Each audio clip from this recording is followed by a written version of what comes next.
on the unofficial Dan Boyle night while Jentry dances to Taylor Swift. That's how this game has gone. The Sharks lose a heartbreaker 2-1 over the defending Eastern Conference champion New York Rangers. I am Eric Cura, PuckGuy14 on Twitter. I am Jentry Alexander, J Alexander 46, big deal in teal. Oh boy, this thing again. Yeah. And we welcome you to another episode of Pucknology After Dark. Sadly. Yes, it is the slow stroll back edition. I guess it's almost like the classic edition since we've been doing a lot of Google Hangout editions of it. Special loaded. I think that the Google Hangouts have been minus an abundance of yours truly. That will be corrected shortly, so don't worry. My glowing personality will be back, providing useless commentary, but sometimes insightful and often very funny. Because we'll be going way outside. That's right. We're the insiders. We're the outsiders. We're the anti-curs. I didn't say that. He did. So. All right. Outside, the Sharks seemed to have a nice start. They were out shooting the Rangers 5-1. Yeah. And then once the Rangers got on the board, thanks to a goal by Marty San Luis, which I put out on Twitter, glad to see that San Luis is continuing the St. Louis or San Luis tradition of scoring on the Sharks. Yeah. Made it 1-0. It just seemed like they got deflated really quickly, which unfortunately has been a trademark for this team. And it has been, and it's sad because you know what, like in the past, within the past couple seasons, we used to not just be so easily defeated, and it just seems that with the season we've gone back to the old school ways of the San Jose Sharks, where it's like, oh, we're down, oh, we're not gonna do anything. It's like, what happened to this team that used to, be down by 4-0 and was able to mount an epic comeback? Like, where was the passion behind anything? And I know everybody was thinking that this was just a throwaway game, but it wasn't. And you gotta give, you know what, and I'm gonna say this, you gotta give the Rangers hell of a lot of credit on this road trip. They came through California and tore everybody up. Absolutely. And the Rangers, I believe we were hearing Dan Rusanowski just before we started this, they've won 13 of their last 14 games, and they are the hottest team in the NHL right now. Absolutely. Period. I mean, for them and St. Louis, which both of them just happened to go through the San Jose Sharks. Yeah. Chris Kreider got the second goal for the Rangers. Yes. About 5 minutes later in the period, and that really put the Sharks on their heels, and maybe took them off for their plan for their game tonight. But then Miami calmed things down. He did. I think he got better as the game progressed, but he was still shaky, and I feel like he shouldn't have gotten the start after this. After his abysmal conclusion in St. Louis. I mean, that he should have gotten the night off, had to recollect himself, and somebody should have given Stalock. Now, I don't think that it was the right night for him to be playing against easily the hottest team in the NHL right now. I feel like he should have gotten the night off and really just kind of had to collect himself as well as his game. And we've had this conversation before where Stalock had a big string of starts, and McClellan would come back and say, well, I want to try and get Nemo some playing time before we have an extended break. Yeah. Where's that for Stalock? He's come in a couple of times to kind of just pick up the slack for after Nemo's been pulled, and he hasn't started. I said it back. He had the Minnesota game, which he played well. He played decent. I mean, nobody in front of him played well. I mean, they didn't really get their heels going until later on to the game. But that was a seesaw game, and nobody really played well. I mean, the road trip was 2 games of luck, and then 1 game of this is what happens when you play a real team that's on a hot streak.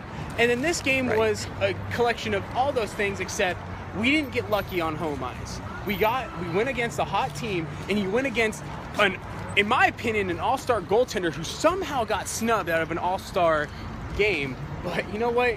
That's going to benefit the Rangers in the long run because he's going to be well-rested, and guess what? I feel like this team, now that they're healthy, because everybody was getting on this team's case for being just a 500 team earlier in the season, well, you got to think, they were without Dan Boyle. They were without McDonough for a good chunk of it. They were riddled by injuries just like everybody else. And now that they're getting healthy, they're heating up. We want to go this way. Yep. We're going to let cars go through first. You're right. I think... Here, let's go this way. I think it's a surprise that Henrik Lundqvist isn't starting. Or not starting, but in the All-Star game. And I have a feeling he will get a nod if somebody's going to be out with an injury. Oh, yeah. No, he's going to be a runner-up. Oh, he's going to be, like, the backup. You have 6 goalies that go. Lundqvist has to be one of them. At some point, yeah. Exactly.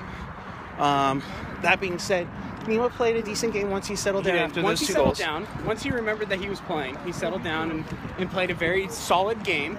I mean, and that's the thing about Nemo is that there's days when you just look at him and you're like, this guy is an elite goaltender, and then there's games where you kind of look back and say, how did this guy win a Stanley Cup? And you're like, oh, he played for an elite, Chicago Blackhawks with defense and offense. So I think a lot of it has to do with just how he's feeling and how many games, and a lot of it has to do with how many starts he's got. I think you also have to maybe give him some rest. You do, and I feel like Stalock is not getting enough starts, and he's more than capable of being able to be a starter. I think we're not utilizing him enough, and that's the sad part, is that this should be a tandem, because what we're starting to see is a repeat of how we treated Nabokov, is that we overworked Naby so much that you don't give any chance to. Now, granted, Naby's supposed to be that main guy, but you can't always give him every single start. Yeah, I mean, and I feel like that's what's happening to Nemo, and him being in a contract year, you kind of have to start wondering. It's like, are we just starting him so much because? And I hate to be one of those, usual Twitter people is like, we're starting him because we're trying to build up his trade value. And according to the consensus on Twitter, that's not from yours truly. You have to wonder what's going to go on now. I mean, how much more can this team take? They've allowed 14 goals on their home ice in their last 4 home games. They haven't won them. Yeah. And the last home win was the first St. Louis game, which we were there for overtime. You know what? It's earlier I was playing Taylor Swift, but this team is more like Katy Perry. It's hot and it's cold. It's yes and it's no. It's in and it's out. They need to get back to being hot again, and maybe we're just waiting for the right time to start getting hot. Well, I mean, you can't wait. You can't wait at this point, and that's the problem. You cannot wait at this point. What you need to do is stay hot all the time, because essentially, what's going to happen when the Epix cameras start filming these guys? This is going to be the most interesting aspect, is that once the Epix team starts getting behind the scenes on the Sharks and Kings, it's going to be a whole new interesting ball game. Puck game. Attaboy. And we're going to start seeing what goes on inside the locker room after a loss, after a victory, because then you start seeing the personalities come out. So we need to, I wish we could start seeing what's going on inside of the locker room, because I feel like the culture in there, who does step up and say things? And that's an interesting point, because the Sharks are very, I don't want to say secretive, but very quiet about what they do and how they do it. So it's going to be an interesting scenario to see these cameras do it, and we'll see how much the Sharks actually allow to. I mean, I know the league has a final say on where these cameras go, but I'm sure the teams have a certain limit on that. Let's talk about the hottest player wearing teal. They're calling him the Milkman. The Milkman, Marco Carlson, man. Pretty much coming out of nowhere, being that player that nobody saw coming. You know what? I'm going to say this. I'm going to see him on a line with Thornton. Just seeing what can happen. Because I feel like, from what I've seen of this guy, he goes to the net and he gets those dirty goals. Put him on a line with Thornton. You could have, and I know this might be blasphemy to say, you could potentially have another Jonathan Cheechoo on your hands. Well, that would be the greatest thing. I think this whole franchise needs is somebody to accentuate Joe Thornton. I did like how he was promoted to a better line. Yeah, he was definitely promoted to a better line. I think it was a line of him and Pavelski and Couture. I like that line. I feel like that could be beneficial for him, because then he gets more of an offensive chance. And look what he was able to do on the second power play unit. Right. And he got the power play goal. He got what we call the teaser goal.